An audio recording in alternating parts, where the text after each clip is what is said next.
Hello everyone. तो अभी जैसे कि तुम्हें देख लिया होगा कि ये वीडियो किस बारे में है। ये CHSL के एग्ज़ाम के लिए मतलब जो अभी अनाउंस हो ही गई है डेट की 12 तारीख से 12 नवंबर से एग्ज़ाम है। और मतलब जो गाइडलाइंस दी हुई हैं उसका भी ध्यान रखना कि 22 अक्टूबर से 28 अक्टूबर के बीच में आपको सिटी और शिफ्ट वगैरह सेलेक्ट करनी है। उसका ध्यान रखना, अगर शिफ्ट वो सिलेक्ट नहीं की तो तुम्हें एग्ज़ाम के लिए मतलब ये देखा जाएगा कि तुम्हें एग्ज़ाम देने के लिए इंटरेस्टेड नहीं हो। तो चलो स्ट्रेटेजी को स्टार्ट करते हैं। Last 30 days for CHSL। तो इसमें काफ़ी सारे बच्चे तो वो होंगे जो मतलब कि SSC का कोई फर्स्ट एग्ज़ाम दे रहे होंगे, जैसे CHSL, वो CGL के लिए एलिजिबल नहीं है तो वो CHSL के लिए अवेलेबल हो रहे हैं। और या फिर बहुत सारे स्टूडेंट ऐसे होंगे जिनका CGL भी दिया होगा और CHSL के लिए भी फॉर्म भरा है तो वो CHSL भी देंगे। और काफ़ी सारे बच्चे मतलब अभी आंसर किया ये तो CGL में मार्क्स अच्छे नहीं आए तो वो काफ़ी टेंशन और मतलब पता ही है तुम लोगों को, काफ़ी अब छोटे बच्चे तो हो नहीं, डिप्रेशन टेंशन वगैरह ये सब तो होती है। और SSC के ये वेंडर वगैरह ये सब चीज़ें प्रॉब्लम चल रही हैं, एग्ज़ाम कितना लेट हो गया इन सब चीज़ों की वजह से, बिल्कुल 25 का लास्ट आना आ गया। और CGL के प्री के बाद एक पूरा 1 महीने का गैप भी होने के लिए आ गया है, तो पढ़ाई भी छूट गई है, पूरा मतलब शेड्यूल ख़राब हो गया है। तो वो शेड्यूल को कैसे बनाना है, पूरा स्टार्ट कैसे करना है, रीस्टार्ट। और अब चलो ठीक है CGL ख़राब हो गया तो हो गया, लेकिन CHSL के लिए कैसे पूरा प्रिपेयर करना है। और CHSL के लिए काफ़ी मतलब ऐसी प्रिपरेशन कर लें पूरी 1 महीना है। 1 महीने में भाई कुछ भी हो सकता है, तुम अगर चाहो ना तो मतलब ऐसे ऐसे स्टूडेंट है जो 4-4 5-5 महीने पढ़ के अगर एग्ज़ाम निकाल सकते हैं। तो अगर तुम्हारी पहले से पढ़ी हुई तैयारी हुई है और तुम 1 महीने रिवीजन कर लो तो भाई जो मिल जाए वो सही। अगर तुम CGL नहीं तो CHSL निकाल लो। चलो ठीक है, ज़्यादा बात ना करके अपनी स्ट्रेटजी पे आते हैं कि कैसे क्या सब्जेक्टें कवर करनी है। अपन मैथ के बारे में बात कर लेते हैं। तो मैथ तो देखो तुमने पढ़ाई छोड़ दी है, आ गया गैप। तो अब स्टार्ट कैसे करना है। अब तुम स्टार्ट करने के लिए क्या कर सकते हो, देखो मैं बताऊं तुम्हें कि तुम अब ये वीडियो तो मेरी आज देख रहे हो ना, आज से ये वीडियो देखने के बाद तुम पहले तो तुम अपना इंस्टा डिलीट करो अगर इंस्टाग्राम चला रहे हो। यूट्यूब पे तुम अपनी फीड ठीक करो। फीड ठीक करने का मतलब है तुम अपने टीचर्स वगैरह बस पढ़ाई से रिलेटेड वीडियोस देखोगे, बाकी सब चीज़ें बंद करोगे। भाई अगर तुम्हें 1 महीने में ये करना है तो मतलब ये सब चीज़ें छोड़नी पड़ेंगी, वरना तुम देख लो भाई अगर नहीं है तो फिर ये वीडियो भी मत देखो, तुम्हें कोई मतलब की वीडियो नहीं है फिर तो ये भी। और फर्स्ट 3 डेज इसमें जैसे कि मैंने लिखा हुआ है, तुम अपना मॉक टेस्ट दो और अपना फ्लो बनाओ। पढ़ाई के लिए अपना फ्लो तैयार करो, ठीक है।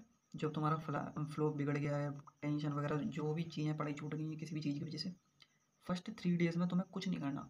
तुम्हारा सिलेबस जितना भी हो रखा है, तुम मतलब इसी साल एग्ज़ाम दे रहे हो, बिगिनर हो या फिर सी जी एल के सी जी एल के दुखी स्टूडेंट्स, मतलब CGL से पछताए हुए हो, जो भी समझो अपने आप को। लेकिन अगर तुम्हें फ्लो बनाना है 3 days, first 3 days mock test दो और देखो कि तुम्हारी वीकनेस किन टॉपिक्स में आ रही हैं। जो जो टॉपिक्स में तुम्हें वीकनेस आ रही है उन्हें राइट डाउन करो। देखो भाई मॉक टेस्ट एनालिसिस बहुत बड़ी चीज़ है, तो मैं अगर तुम नहीं करते हो ना तो तुम बहुत पीछे, जो एग्ज़ाम निकालते हैं और जो एग्ज़ाम नहीं निकालते उसमें बहुत गैप होता है, और तुम उसमें हो जो एग्ज़ाम नहीं निकालते अभी।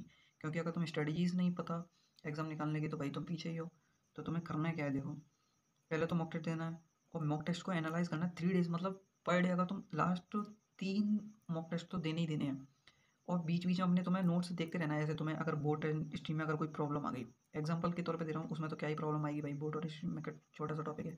अगर प्रॉब्लम आती है तो 1 पेज का नोट्स होते हैं उसके लास्ट, तो तुम उसको खोल कर एक बार देख लो, ठीक है। इस तरीके से तुम्हें बस देखना है, 3-3 मॉक देते जाओ। ज़्यादा से 3 से तुम 4 भी दे सकते हो, 5 भी दे सकते हो, ठीक है। पर तुम्हें फर्स्ट 3 से कम नहीं देने हैं। उसके बाद तुम्हें क्या करना है, 3 दिन के बाद तुम्हें उठानी है अपने नोट्स वगैरह सब चीज़ें उठानी है। 3 दिन की जो एनालिसिस है तुमने देखा कि भाई किस टॉपिक के लगातार क्वेश्चन हैं जो तुम मतलब बिना टाइम लिए फ्लो में कर जाते हो बिना किसी परेशानी के। कौन से ऐसे टॉपिक हैं जिनमें तुम्हें रेगुलरली प्रॉब्लम आ रही है। जैसे कोई टॉपिक हो गया मैथ में मिक्सचर एंड एलिगेशन, ये तो नहीं हो सकता। एग्जांपल दे रहा हूँ, जैसे कि हो गया अलजेब्रा, हो गया ट्रिग्नोमेट्री, हो गया, ऐसे टॉपिक्स हैं जिनमें तुम्हें प्रॉब्लम आ रही है। तो तुम्हें वो राइट डाउन करके लिख लेना है। और उसके बाद में फिर इन मॉक्स के बाद में तुम्हें उन टॉपिक्स पर ध्यान देना, अपने नोट्स उठाने हैं, कुछ नहीं करना। फर्स्ट दिन ऐसे तो 3 दिन निकल गए 1 महीने के, ठीक है, बचेंगे 27 डेज। उसमें से फिर क्या करना है, 3 दिन के बाद चौथे दिन तुम्हें क्या करना है, उन नोट्स उन टॉपिक्स में से किसी एक टॉपिक जो वीक टॉपिक है उसे उठाना है। उसके नोट्स पूरे उसी दिन रिवाइज करने हैं, दूसरे दिन के लिए छोड़ना ही नहीं है तुम्हें। भाई 1 मंथ है, तो मैं बता रहा हूँ सुपर हीरो तुम्हें बनना ही पड़ेगा अब 1 महीने के लिए। उस 1 महीने में तुम्हें क्या करना है, देखो एक दिन उसी नोट्स को उठाओ, पूरा कंप्लीट करो, ठीक है। फर्स्ट टाइम लग गया तुम्हें, फिर तुम्हें देखना है कि फिर भी तुम्हें मॉक टेस्ट तो डेली देना ही है, 1-2 टेस्ट तो तुम्हें देने ही देने हैं। उसके बाद वो टॉपिक क्लियर कर लिया, अगले बार से देखो उस टेस्ट के तुम्हें उस सब टॉपिक के तुम्हारे गलत हो रहे हैं या सही हो रहे हैं। अगर गलत हो रहे हैं तो भाई तुम्हें उसमें डीप उसके बारे में टॉपिक को डीप तरीके से एक कोई वीडियो देख लो भाई, किसके तुम जो भी टीचर्स की देखते हो एक बार ओवरव्यू ले लो फास्ट 1.5x पे, ठीक है। और और जो तुम्हारे स्ट्रॉन्ग टॉपिक्स हैं उनके लिए तुम्हें क्या करना है, उन पे प्रैक्टिस करते रहना है। अब तुम भाई ऐसे तुमने टेक्स्ट बुक है, टेक्स्ट बुक पे तुमने सब्सक्रिप्शन ले रखा है, तो टॉपिक्स वाइज तुम्हें पता है क्वेश्चन आती हैं, और भाई तुम पढ़ रहे हो तो तुम्हारे पास PYQ तो होंगी, ठीक है। तो 10 जो तुम्हारे स्ट्रॉन्ग पार्ट्स हैं जिनमें तुम करते रहते हो भाई, 10-10 क्वेश्चन डेली करने हैं। तो मैथ को तो तुम्हें साथ में लेके चलना है, और मैथ में तुम्हें करना क्या है भाई, अपना टाइम रिड्यूस करना है। मैं बताऊँ तुम्हें क्यों, ये तुम्हें वीडियो में आगे बताऊँगा। इंग्लिश और GS का देख कर जाना, वो बिना देखे जाना मत, क्योंकि मैं तुम्हें ऐसे यूट्यूब चैनल बताऊँगा जो तुम्हें मतलब तुम्हारी प्रैक्टिस को कितना इन्हेंस करेंगे, वो देख कर जाना तुम्हें भी। तो भाई मैथ में तुम्हें टाइम रिड्यूस क्यों करना है, क्योंकि भाई देखा गया है कि मैथ के जो एरिया है कि पहले जो ऐसा देखते थे कि टफ आ रहा है, ऐसा कुछ नहीं है। अब मैथ थोड़ी मतलब डुएबल आ रही है, ठीक ठाक आ रही है कि तुम कर सकते हो, पूरी मैथ कर सकते हो। तो मैथ का टाइम रिड्यूस करना है, वो क्यों, GS भाई स्टेटमेंट वाज पूरी स्टेटमेंट वाले क्वेश्चन आ रहे हैं GS में। तुम पहले पढ़ते थे, एक लाइन पढ़ा आंसर टिक कर दिया। GS में अब वो टाइम नहीं लग रहा, GS में प्रॉपर टाइम लग रहा है। तुम स्टेटमेंट पढ़ोगे 4-5, ये इतनी बड़ी जो मैथ की स्ट्रेटेजी मैंने लिखी हुई है, इतना बड़ा तुम्हारा GS का एक क्वेश्चन आएगा कि तुम पढ़ोगे, फिर उसके बारे में देखोगे ये चारों पॉइंट में से कौन, चारों स्टेटमेंट दे रखे हैं, 3 स्टेटमेंट दे देंगे, 3 में से कौन से सही है, ये तुम्हें इतना दिमाग लगाना है। भाई GS में तुम्हें बहुत टाइम चाहिए। अगर तुमने GS पढ़ी हुई है, GS के तुम अटेम्प्ट करोगे अच्छे खासे, भाई GS में तुम्हें बहुत टाइम चाहिए। उसके लिए तुम्हें टाइम कहाँ से निकालना है, मैथ से निकालना है, रीजनिंग से निकालना है। मैथ और रीजनिंग अब डुएबल आ रही है, मैथ और रीजनिंग में तुम्हें टाइम निकालना है, ठीक है। इसके लिए तुम्हें प्रैक्टिस करनी है। अब मैथ में टाइम निकालने के लिए तुम्हें क्या करना है भाई, कैलकुलेशन प्रैक्टिस करनी है। बिना कैलकुलेशन प्रैक्टिस करे भाई, तुम अपने आप को सुपर हीरो समझ रहे हो, अगर तुमने मैथ के सिलेबस कंप्लीट कर लिया हो, तुम मैथ के पूरे क्वेश्चन कर लेते हो, आ रहे नंबर तुम्हारे 100, 110, 115, भाई कैसे होगा, कैसे निकालोगे, ऐसे नहीं हो सकता। तो तुम्हें कैलकुलेशन स्पीड तो बढ़ानी ही पड़ेगी, ठीक है। बिना कैलकुलेशन स्पीड के तुम कुछ नहीं कर सकते। तुम किसी भी टॉपर्स का इंटरव्यू देखना, उसने कैलकुलेशन की बात जरूर की होगी, मतलब अपने इंटरव्यू में या जो भी पॉडकास्ट वगैरह। और है ना, मैथ में तुम्हें लिखने के बिना लिखे क्वेश्चंस में मतलब कैलकुलेशन करके उसे जल्दी करने की एक तुम्हें आदत डालनी पड़ेगी। इसलिए मैं बोल रहा हूँ, तुम सोच रहे हो कि भाई मैथ का तुम्हारा सिलेबस कंप्लीट है तो मैथ में क्या ही प्रैक्टिस, क्यों ही प्रैक्टिस करने की ज़रूरत है। लेकिन तुम्हें प्रैक्टिस करने की ज़रूरत इसलिए है क्योंकि तुम्हें मैथ में टाइम निकालना है। चीज़ें बदल गई हैं, TCS नहीं है, एडुकेटी है। एग्ज़ाम का पैटर्न चेंज नहीं है, पर एग्ज़ाम के क्वेश्चंस का जो सिनेरियो है वो चेंज है भाई। मैथ ईजी आ रही है पहले के मुकाबले, तो तुम्हें टाइम यहाँ से निकालना है, GS में इंग्लिश में शिफ्ट करना है। इंग्लिश में तुम्हें पता ही होगा, तुम्हें आइडिया हो ही गया होगा जिसने CGL दिया होगा। भाई पैराग्राफ कैसा आ रहा है, इतना बड़ा पैराग्राफ आ रहा है, पूरे पेज का पैराग्राफ। उसे पढ़ने के बाद 5 क्वेश्चंस के आंसर निकालने, उसमें से कोई क्लोज टेस्ट नहीं आ रहा कि 5 कोई खाली जगह छोड़ दिए और वो तुमने भर दिया और हो गया काम। नहीं भाई, टाइम चाहिए। मैथ और रीजनिंग में से टाइम निकालना है। रीजनिंग में क्या करना है, प्रैक्टिस प्रैक्टिस प्रैक्टिस, कुछ भी नहीं करना, practice practice practice. If lagging in any particular topic, अगर तुम्हारे किसी टॉपिक जैसे काउंटिंग फिगर या फिर नंबर सीरीज वाले क्वेश्चन है, उनमें तुम्हें प्रॉब्लम आ रही है तो तुम्हें उसकी प्रैक्टिस करनी है। बाकी मतलब किसी एक टॉपिक में प्रॉब्लम आ रही है तो तुम्हें सिर्फ उसी पे ध्यान देना है, बाकी तुम्हें मॉक टेस्ट में ही ध्यान देना है। भाई इसमें नंबर कम आ रहे हैं तो तुम्हें सिर्फ जिस पार्ट्स में जिस टॉपिक में या जिस पर्टिकुलर क्वेश्चन में नंबर कम आ रहे हैं ना, तो तुम्हें उस पर ध्यान देना है, उसे कंप्लीट करो। कोई भी एक वीडियो देख लो, 1 घंटे 2 घंटे की कोई भी वीडियो देखो, उस टॉपिक के बारे में आइडिया लो और उसे कंप्लीट करो, खत्म करो बस। रीजनिंग में भाई ज़्यादा टाइम लेना नहीं है। तुम भाई अपने आप को सुपर हीरो समझो, मैं बताऊँ तुम्हें, तुम अपने आप को जो समझोगे ना तुम वही कर पाओगे। अगर तुम समझोगे भाई मेरा ये कंप्लीट नहीं है, वो कंप्लीट नहीं है, मैं कैसे ही कर पाऊंगा, रीजनिंग मेरी पूरी पढ़ी हुई नहीं है, मैं नहीं कर पाऊंगा, छोड़ो ना यार, तुम करो। 1 महीना बचा है, अगर तुम 26 का भी टारगेट कर रहे हो, तुम एलिजिबल हो CHSL के लिए, तुम कोशिश तो करके देखो 1 मंथ। मैं जैसे बोल रहा हूँ वैसा करके तो देखो, अपने आप को ऐसा समझो कि भाई मैं कर सकता हूँ। तुमने ये एग्ज़ाम देने के लिए जब सोचा होगा, उस टाइम भी तो तुमने ये सोचा होगा कि जब अपन तैयारी करने उतरते हैं कि भाई मैं ये कर सकता हूँ या नहीं कर सकता, कि ये इस टाइप के क्वेश्चंस मैं कर सकता हूँ, ये एग्ज़ाम में निकाल सकता हूँ। तो तुम्हें ईजी लगा होगा, इसलिए तुम इस एग्ज़ाम में आ गए। भाई तुम UPSC क्यों नहीं दे रहे ना, क्योंकि वो टफ है। ये इसमें तुम्हें लगा ये तुम कर लोगे, तो तुम कर लोगे। तुम ये भी सोचोगे तुम 1 महीने में भी ये सब कर लोगे। रीजनिंग को कोई ज़्यादा टाइम देने की ज़रूरत नहीं है। 1-2 क्वेश्चन गलत हो रहे हैं, देखो क्यों गलत हो रहे हैं। अगर वो टॉपिक ही तुम्हारा वीक है, उस टॉपिक को पढ़ लो किसी वीडियो से, और फिर रीजनिंग के सेक्शनल टेस्ट दो, ठीक है। और रीजनिंग को साइड करो पूरे, मतलब 45 के आसपास नंबर आ रहे हैं ना, रीजनिंग तुम्हारी गुड है, बहुत गुड है। क्योंकि भाई सिली मिस्टेक हो जाती है उसकी वजह से, और एक दो क्वेश्चन हो सकता है सीरीज के में अटक जाओ तुम, या रिलेशन वाले जैसे नो कोई ऐसे सिग्नल बना दिया, और 8 और 2 है ऐसे पहचान कर, तो उसमें भी हो सकता है तुम्हें टाइम लगे। तो ऐसे 2-3 क्वेश्चन अगर तुम्हारे गलत हो रहे हैं, गलत नहीं अगर नहीं आ रहे तो छोड़ो तुम। अगर 44 45 43 नंबर आ रहे हैं ना, तो रीजनिंग तुम्हारी गुड है, ज़्यादा ध्यान देने की जरूरत नहीं है। अब आते हैं भाई इंग्लिश पे, ठीक है। इंग्लिश में तुम्हें करना क्या है, डेली भाई 100 से कम अगर इसमें लिखा है ना, तो 100 से कम तो तुम्हें कुछ करना ही नहीं है। एक महीने में अगर कुछ करना है ना, तो तुम्हें 100 से कम तो तुम्हें कुछ करना ही है। 1 वर्ड सब्स्टिट्यूशन 100, ठीक है। देख लो तुम्हारे पास कौन सी बुक है, तुम किससे पढ़ रहे हो। भाई मेरे पास तो ब्लैक बुक थी, ब्लैक बुक से ही पढ़ा मैंने। ब्लैक बुक मुझे लगता है उस वो एक नंबर, मतलब one of the best best book है वोकेब के लिए भाई। उससे बाहर तो मुझे नहीं लगता कोई है, अगर तुमने ढंग से पढ़ी है, तैयारी की है ना, जिसने की होगी उसे पता हो ब्लैक बुक मतलब सफिशियंट है किसी भी एग्जाम के लिए जिसमें वोकेब वगैरह आती है। तो हाँ, 100 OWS उसमें से पढ़ लो। भाई अगर तुमने पहले पढ़ा हुआ है, रिवीजन तो तुम तभी करोगे ना जब तुमने पहले पढ़ा हुआ है। मैं उनका भी बताऊंगा जिन्होंने अभी तक पढ़ा हुआ नहीं है, ठीक है। जिन्होंने अभी तक पढ़ा हुआ नहीं है उनके लिए भी मैं बताऊंगा कि कैसे करना है। देखो जिन्होंने पढ़ा हुआ है तो इसमें ऐसे हैं जैसे 1600 OWS हैं, 1600 वन वर्ड हैं, 1600 ईडियम्स हैं। एक एवरेज बता रहा हूँ 1600 का, 1800 किसी में 1500 है। तो 100 OWS पढ़ लिए, 100 एंटोसिनो पढ़ लिए। ये तो मिनिमम है भाई, पढ़ने वाले तो 200 पढ़ लेते हैं और टाइम भी नहीं लगता। मतलब 15 मिनट में ये पढ़ ले। मैंने खुद पढ़ी हुई, तो मैं दूसरे का तो क्या ही बताऊँ। 15 मिनट में OWS ये मतलब 1 घंटे में मैं ये पूरा मैथ मतलब इंग्लिश के वोकैब का 1 घंटे से ज़्यादा टाइम नहीं देता था, और रिवीजन करके फेंक देता था। मतलब वोकैब ठीक थी मेरी। होमोनीम भाई, होमोनीम का क्वेश्चन आ रहा है, भूल मत जाना, कैसे भी मत छोड़ दो। होमोनीम के क्वेश्चन आ रहे हैं, होमोनीम के अगर तुम नहीं भी पढ़ो ना, रिवीजन जरूर कर लेना। ठीक है। होमोनीम के अगर तुम नहीं भी पढ़ो, इसे अगर छोड़ भी, अगर तुम पहली बार पढ़ रहे हो, मतलब फर्स्ट टाइम एग्जाम दे रहे हो, होमोनीम अगर तुम ऐसे याद करने में प्रॉब्लम है, इसके कुछ 50-60 क्वेश्चन एक बार देख लेना, तुम्हें अंदाजा हो जाएगा कि होमोनीम के क्वेश्चन अटेम्प्ट कैसे करते हैं, मतलब क्या होता है होमोनीम का।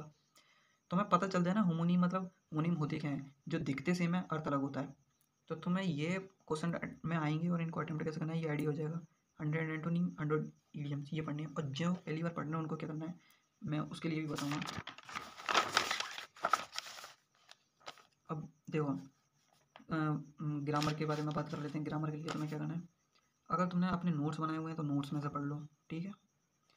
और नहीं बनाए तो तुम्हें क्या करना है, निमिषा बंसल मैम की एक 120 रूल्स की वीडियो है 11 घंटे की, वो देख लो।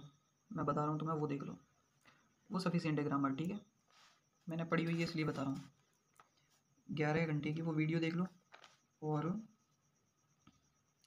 क्लोज टेस्ट के लिए एक क्यू इंग्लिश करके एक चैनल है, मैं बताऊँ, एक ऐसा मतलब भूतिया टाइप इंसान बना हुआ, चेहरा ढका हुआ। क्लोज टेस्ट के लिए क्यू इंग्लिश करके एक चैनल है, वो क्लोज टेस्ट देखना वो कैसे सॉल्व कराते हैं। वो एक आइडिया, इस चैनल पर जो टीचर है ना, वो तुम्हें एक आइडिया बताएंगे कि तुम्हें सॉल्व कैसे करना है, इंग्लिश पढ़नी कैसे, फिर क्वेश्चन मतलब उसमें से फाइंड कैसे करना है, रिलेशन कैसे देखना है। मैंने तो भाई देखो किसी और टीचर का मुझे नहीं लगा इनके कंपेयर में इतना डिटेल मैंने पढ़ा है। इनके चैनल का जो कंटेंट है एक बार तुमने अगर देख लिया ना, तो तुम किसी और टीचर पर जाओगे नहीं, गारंटी है भाई। मैं जो तुम्हें इसमें इंग्लिश के लिए जो बता रहा हूँ ना चैनल, अगर तुमने जो ये मैं बता रहा हूँ ये फॉलो कर लिया, तो तुम 100% इम्प्रूवमेंट देखोगे अपनी। क्यों इंग्लिश इसी चैनल से तुम्हें PQRS की प्रैक्टिस करनी है भाई। तुम मेरे पे विश्वास करो, एक बार इनकी PQRS और ये सब चीज़ें, पैराग्राफ और ये क्वेश्चन देखना, ये सब चीज़ें इसमें इनके चैनल पर जाकर एक बार तुम देखो, और फिर तुम्हें पता चलेगा कि भाई हाँ मतलब कोई मतलब की चीज़ बताई है या नहीं। और तुम्हारे पास अगर तुम्हारे पास बुक होगी जैसे PYQ है कोई, तो उसमें से तुम्हें एरर डिटेक्शन के प्रैक्टिस तो तुम्हें हरी मतलब कोई भी एक पैराग्राफ का डेली मतलब 2 पैराग्राफ तुमने कर लिए, एरर डिटेक्शन कर लिए, वोकैब की तो करने की ज़रूरत है ही नहीं। मतलब वोकैब तो तुम पढ़ लोगे उसमें टाइम इतना जाएगा, क्योंकि अगर तुम पहले से इतना रिवीजन नहीं कर रखे तो उसमें बहुत टाइम जाएगा। मैं बता रहा हूँ 100 में तुम हो सकता है आधा घंटा या काफ़ी टाइम जाए। अगर तुम्हें ज़्यादा टाइम जा रहा ना, तो भाई तुम उसे जल्दी जल्दी कवर अप करने की कोशिश करना भाई, मैं बता रहा हूँ। और एक स्पेलिंग एरर पे ज़्यादा ध्यान मत देना। स्पेलिंग एरर पे ध्यान क्यों मत देना, स्पेलिंग एरर ऐसी स्पेलिंग एरर आ रही हैं जो पहले आज तक कभी नहीं आई हैं। तो वो तुम अगर इंग्लिश तुम्हारी अच्छी है तो तुम तभी कर सकते हो, बाकी स्पेलिंग एरर में तो कुछ नहीं कर सकते। और एक अभी तुम्हें एक रामबाण बता रहा हूँ, इंग्लिश माध्यम करके एक एप्लीकेशन है प्ले स्टोर पर, ठीक है, उसे डाउनलोड कर लो, साइन इन करो। उसमें है ना 4 ऐसे ऐसे वो आएंगे बॉक्स से, उसमें एक में होगा SSC के लिए, उसमें एक पैराग्राफ आएगा, ठीक है। वो पैराग्राफ तुम पढ़ोगे, और तुम अगर इंग्लिश इतनी वीक है ना तो तुम उस पैराग्राफ को नहीं पढ़ सकते, तुम्हें समझ नहीं आती इंग्लिश पैराग्राफ पढ़ने के बाद भी, तो उसमें ना एक नीचे ऑडियो आता है, ऑडियो आता है ना, उस ऑडियो को प्ले करोगे, एक मैम आती हैं, ठीक है, वो मैम है ना तुम्हें एक्सप्लेन करेंगी पैराग्राफ। तुम भाई 30 दिन, अगर 30 दिन तो नहीं, अगर जो भी तुम 27 दिन भी अगर तुम ऐसा करते जाओगे ना, तो तुम देखोगे तुम्हारी इंप्रूवमेंट इंग्लिश की। भाई तुमने इतने टॉपर्स का और इतने वीडियो देखे होंगे, उसमें तुमने देखा ही होगा कि इतने सारे लोग जो हैं वो बोलते हैं कि रीडिंग रीडिंग रीडिंग। तो मैं ना रीडिंग कहीं से मत करो, ना तुम्हें न्यूज़पेपर देखना, ना मैगजीन देखनी, ना कुछ देखना, कुछ भी नहीं देखना। जस्ट डाउनलोड इंग्लिश माध्यम एप्लीकेशन, एंड इसमें जो एक पैराग्राफ आता है उसे पढ़ो। फ्री है यार, अगर तुम इसका पेड वर्जन लोगे ना, बहुत मतलब बढ़िया क्वालिटी के पैराग्राफ वगैरह जो भी है प्रैक्टिस कर सकते हो तुम, ज़्यादा महंगा नहीं है, 79 रुपीज़ का पर मंथ पड़ता है वो। और मैं कोई इसमें लिंक तो दे नहीं रहा, तो तुम सोचो मेरे फ़ायदे की बात है, कोई फ़ायदे की बात नहीं है। तो तुम इसमें डेली एक फ्री टेस्ट दोगे, 25 क्वेश्चन आते हैं, ठीक है, तो 20 मिनट आते हैं शायद, 20 मिनट की, हाँ, तो मैं तो ध्यान ही नहीं हटा, 20 मिनट के ही आते हैं शायद। तुम उसमें दोगे, उसमें पूरा तुम्हारा 25 क्वेश्चन का एक मॉक टेस्ट हो जाएगा इंग्लिश का। लेकिन उसमें जो सबसे बड़ी बात है, इसमें जो पैराग्राफ आता है ना, वो ये नहीं आता कि खाली जगह छोड़ने वाला जो पहले आते थे TCS के, वो नहीं आता। इसमें प्रॉपर पैराग्राफ आएगा, उसमें से 5 क्वेश्चन आएंगे, वो 5 क्वेश्चन तुम्हें उस पैराग्राफ को पढ़कर देने होंगे, जो कि अभी एडुकेटिव वाले पेपर्स में जो पैराग्राफ आ रहा है ना, बिल्कुल सेम टू सेम वो। तो तुम्हें जो नया पैटर्न है उसके हिसाब से पढ़ना पड़ेगा ना। TCS VCS छोड़ो भाई, वो क्लोज टेस्ट छोड़ो, अभी तुम जो नया आ रहा है वो पढ़ो, वो सिर्फ इसी एप्लीकेशन पे मिलेगा तुम्हें, ठीक है। और बाकी के GS, अभी GS पे आते हैं। GS में जो तुम्हारे नोट्स हैं उनको रिवाइज करो। और तो भाई कुछ नहीं है GS का, तो मैं तो तुम्हें क्या ही बताऊँ स्ट्रेटजी इसके बारे में। लेकिन जो भी है GS में तुमने जो पढ़ रखा है पहले तो उसे पढ़ लो। तुमने किसी टीचर से पढ़ रखा है, परमार सर या जो भी सर हैं, तो तुमने उनसे पढ़ रखा है वो पढ़ लो। अगर तुमने नहीं पढ़ा, फर्स्ट टाइम एग्जाम दे रहे हो, फिर सुनो तुम्हें क्या करना है। परमार सर की एक निट्टो करके टेक्निक है, मैं तुम्हें जो रियल एक्सपीरियंस है ना उससे बता रहा हूँ कि जो अभी एग्ज़ाम आ रहे हैं उसमें जो स्टेटमेंट बेस्ड जो क्वेश्चन आ रहे हैं ना, उनको कैसे टैकल करना है ना, परमार सर ने इतना अच्छे तरीके से बताया है। तो तुम उनकी जो निट्टो करके टेक्निक है, मतलब एलिमिनेशन, ठीक है, तुम देख लोगे ना। अगर तुम्हारे भाई अगर तुमने कुछ भी नहीं पढ़ा ना, तब भी तुम 10 नंबर आराम से ला सकते हो। एक बार इस वीडियो को जाके देखो, परमार सर ने जो टेक्निक्स बताई हैं, ठीक है। और फिर तुम्हें और इन्हेंस करनी है, तो तुम्हें क्या करना है, परमार सर के बॉम्ब शॉट्स हैं यूट्यूब पर, सर ने जो SSC के एग्ज़ाम से स्टार्ट होने से पहले डाले थे, वो देख लो। तुम्हें ओवरव्यू हो जाएगा कि हिस्ट्री के बारे में, ज्योग्राफी के बारे में, पॉलिटी के बारे में। और फिर तुम अगर ढंग से अगर मेहनत करते हो, रिवाइज करते हो, तो भाई क्वेश्चन तो सब उसी में से आ रहे हैं। पढ़ोगे तो करोगे भाई, बिना पढ़े तो क्या ही करोगे। और करंट के लिए मैं बताऊँ तो मैं जो मतलब ज़्यादा परमार सर नहीं बताए हैं, तो मैं GS में तो भाई डिपेंडेंट हूँ परमार सर पे ही कहना चाहूँगा भाई। बहुत मतलब GS में रिसर्च करके वो बताते हैं, ठीक है, बिल्कुल बढ़िया टीचर है। और ऐसा भी अब CGL के एग्ज़ाम में मैं तुम्हें एक आइडिया बताऊँ, इन टॉपिक से थोड़ा एक क्वेश्चन देखे गए हैं। क्वेश्चन तो नहीं बता सकता टोटली, लेकिन जो आए हैं स्पोर्ट्स है, स्पेस मिशन से, बुक्स के बारे में आए हुए हैं, फाइनेंस जो भी अपनी जो बिल आते हैं उनके बारे में पूछा गया है, ठीक है। और तुम्हें करना क्या है GS के लिए, स्टेटमेंट बेस्ड क्वेश्चन करने हैं। अब देखो यहाँ तुम्हें क्या करना है, अब तुमसे मैं क्यों बोल रहा था, मैथ में तुम्हें टाइम क्यों बचाना है। इंग्लिश में देख रहे हो पैराग्राफ आएगा, पूरा लंबा सा पैराग्राफ, ये पढ़ोगे। और पहले तो तुम्हें इसे पढ़ने की भाई, पैराग्राफ को अच्छे से पढ़ के और जल्दी से इसे पढ़ने की, और की पॉइंट्स और मतलब आइडिया लेना है तुम्हें। वो तुम्हें इस चैनल पर जाके जाओगे तो फाइंड करना तुम्हें वीडियो, फिर वहाँ देखना उन्होंने कैसे कराया। जल्दी जल्दी पढ़ना, फिर जो 5 क्वेश्चन आएंगे उनके आंसर देने होंगे, बहुत टाइम लगेगा। वो खालिस्तान वाले में टाइम कम लगता था, अब यहाँ देखो स्टेटमेंट वाले आएंगे, एक एक क्वेश्चन इतना बड़ा आएगा, पढ़ लोगे कितना टाइम लगेगा, कहाँ से टाइम आएगा, मैं तो रीजनिंग का घटाओगे टाइम तब यहाँ मिलेगा, ठीक है। अगर तुम्हें नंबर लाने ना तो पूरा सेट करके ही करना पड़ेगा, बिना सेट करे कुछ नहीं हो सकता, ठीक है। और जो भी तुम्हारे नोट्स हैं या पहले तुमने जो भी पढ़ रखा है सिर्फ वही पढ़ना है। अगर तुम नए हो तो नए के लिए तो भाई मैं बताऊँ, तुम थोड़ा तुक्केबाजी कहना थोड़ा अजीब ही लग रहा है, पर तुम्हें तुक्केबाजी पर ही जाना पड़ेगा, नेट्रो टेक्निक पर। और बाकी की तुम्हें, अगर तुम नए हो तो GS पर ध्यान मत देना, मैं सीरियसली बताऊँ। मैथ कंप्लीट करना, रीजनिंग कंप्लीट करना, रीजनिंग मैथ पूरी दम लगा देना, बाकी की बची हुई इंग्लिश में दम लगा देना। GS में नेट्रो टेक्निक जाना, जो तुम उसे देखोगे ना, तुम्हारे 10-15 नंबर बनेंगे आराम से, और नहीं बने तो प्रैक्टिस करना, बन जाएंगे। इसमें जो है इंग्लिश में PQRS वगैरह ये सब प्रैक्टिस करना तुम, ये सब तुम बना लोगे। पैराग्राफ के 5 के 5 सही कर दोगे अगर तुम थोड़ा प्रैक्टिस कर लोगे तो। कोई ज़्यादा टफ नहीं आते, 2-3 क्वेश्चन ऐसे भी आ जाते हैं कभी कभी बिना पैराग्राफ पढ़े तुम कर दो, ठीक है। और यहाँ जो मैंने लिखाया था कि मैथ में तो तुम्हें भाई कैलकुलेशन बढ़ा लोगे ना, अगर तुम्हारी कैलकुलेशन अच्छी है तो तुम यार बहुत से टॉपिक बिना मतलब टॉपिक पढ़े भी तुम अपना, अगर तुम्हारे ब्रेन थोड़ा सही से काम करता है तो तुम मैथ में ये क्वेश्चन बहुत सारे बिना टॉपिक पढ़े भी कर पाओगे। और बाकी तुम्हारे दिमाग के ऊपर है तुम कैसे पढ़ते हो कैसे करते हो। और रीजनिंग में टाइम निकालना, प्रैक्टिस करनी है। बाकी तो भाई यही है। और भाई सबसे बड़ी बात, ये डिप्रेशन से भरा जाना, टेंशन से भरा जाना, CHSL निकाल लेना, कुछ नहीं है। CGL में बहुत पता नहीं है कितना क्या लगेगा। और तुम्हें एक अल्टरनेटिव बताऊँ, मुझे नहीं पता तुमने बैंक का एग्ज़ाम, बैंक के लिए फॉर्म भरा है नहीं भरा है, पर एक बार CHSL देने के बाद बैंक को कंसिडर करना भाई, ठीक है।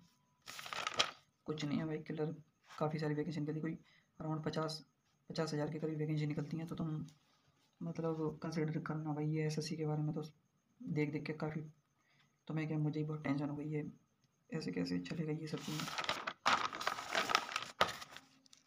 ठीक है। तो ऑल द बेस्ट, ये अपनी स्टडी है। और भाई पढ़ाई के लिए अपना टाइम बता दूँ तुम्हें, रीजनिंग के लिए टाइम तुम्हें देना नहीं है, तो ये तो मॉक टेस्ट दोगे ना उसी में हो जाएगा। रीजनिंग के लिए तो हम यार लास्ट 30 मिनट रखो यार, ठीक है। 30 मिनट, अगर तुम कोई टॉपिक तुम्हारा वीक है ना तो उसे 30 मिनट से ज़्यादा देखना मत, तुम इस पर ज़्यादा ध्यान मत देना, क्योंकि ये प्रैक्टिस से आ जाएगी भाई। तुम विश्वास करो एक बार, तुम इसमें ज़्यादा से ज़्यादा क्वेश्चन बस करो, आ जाएगी। मैथ में 3.5 से 4 घंटे ये तुम्हें लेने हैं, ठीक है। 5 घंटे यहाँ हो गए, 4.5 घंटे, 5 घंटे के आसपास ये सब लेना ही लेना है। इंग्लिश में तुम्हें लेने हैं भाई 3 घंटे, ठीक है। 3 घंटे मतलब कि शुरुआत में तो 1.5 घंटे वोकैब लेनी है, ठीक है। 1.5 घंटे ग्रामर लेनी है, और मतलब 1 हफ्ते तक तो ये करना है तुम्हें। और उसके बाद तुम्हें क्या करना है भाई, वोकैब को तुम 1 घंटे करना, फिर प्रैक्टिस करना है 1 घंटे ग्रामर करना, और ये सब तुम करना। ये वीडियो वगैरह एक बार देख लेना कि ग्रामर करते रहना साथ में, उसी टाइम में ये सब मैनेज करना, और 3 घंटे करीब इसमें लगाना भाई। अगर तुम्हें एग्ज़ाम निकलना है तो इतना तो पढ़ना ही पड़ेगा। और तुम्हें ना ऐसे नहीं सुबह किताब लेके बैठ गए रात को, और ये मैं 15 घंटे तो पढ़ लिया लेकिन पढ़ा कुछ नहीं, 15 घंटे पढ़ लिया पर पढ़ा कुछ नहीं, कुछ नहीं है। एक ऐप और बताऊँ तुम्हें, उसका नाम थोड़ा अजीब है, कोई ऐसा ट्रायंगल टाइप है, योल पुमटा करके एक ऐप है। तो उसमें तुम मतलब अपने डैशबोर्ड पर 4 अपने तुम वो बना लेना सब्जेक्ट के, इंग्लिश, मैथ, GS, रीजनिंग। तुम जो भी टॉपिक पढ़ रहे हो उस पर क्लिक करोगे तो तुम्हारा टाइमर चालू हो जाएगा। तुम टॉयलेट जा रहे हो, बाथरूम में जा रहे हो, और खाना खाने जा रहे हो, रेस्ट ले रहे हो, उसे पॉज करके जाओगे तो तुम रात में जब उठोगे ना तुम्हें एग्जैक्ट पता चलेगा तुम बैठे तो 15 घंटे थे, पर टाइम निकल के आ रहा है 8 घंटे। तुम्हारी असलियत तब बाहर आएगी। तुम इस ऐप को डाउनलोड करना, यूएल पंटा, ठीक है। उसके बाद तुम्हें पता चलेगा तुम 15 घंटे बैठ रहे हो, पर पढ़ते हो तुम 7-8 घंटे ही रहे हो भाई। टाइम बहुत बर्बाद होता है। टॉयलेट करने उठ गए, आधा घंटा ख़राब होता है। मैंने बहुत देखा है भाई, अब मैं क्या बताऊँ। आधा घंटा, खाना खाने उठ गए, 15 मिनट का काम है, खाना खाने के बाद आराम भी होगा, फ़ोन पे स्क्रॉलिंग भी होगी, 1 घंटा ख़राब, ठीक है। खाना खाने के बाद बीच में भूख लगी, कुछ खाने उठ गए, आधा घंटा ख़राब, ऐसा टाइम ख़राब होता है। तो तुम ये ऐप डाउनलोड करना, अपना टाइम ट्रैक करना, अच्छे से ये स्ट्रेटजी फॉलो करना, और पढ़ाई करना भाई। बहुत बढ़िया तरीके से मैं बता रहा हूँ एग्ज़ाम निकाल लोगे तुम। और है ना, अपने ऊपर एक विश्वास रखोगे, तुम कर लोगे। हीरो समझो एक बार को, अपने आप को 1 महीने के लिए तुम अपने आप को हीरो समझो। समझ में आ रही है? तुम सोचो यार मैं कर लूँगा, CGL नहीं CHSL, कुछ ना कुछ तो कर ही लूँगा। Okay, thank you.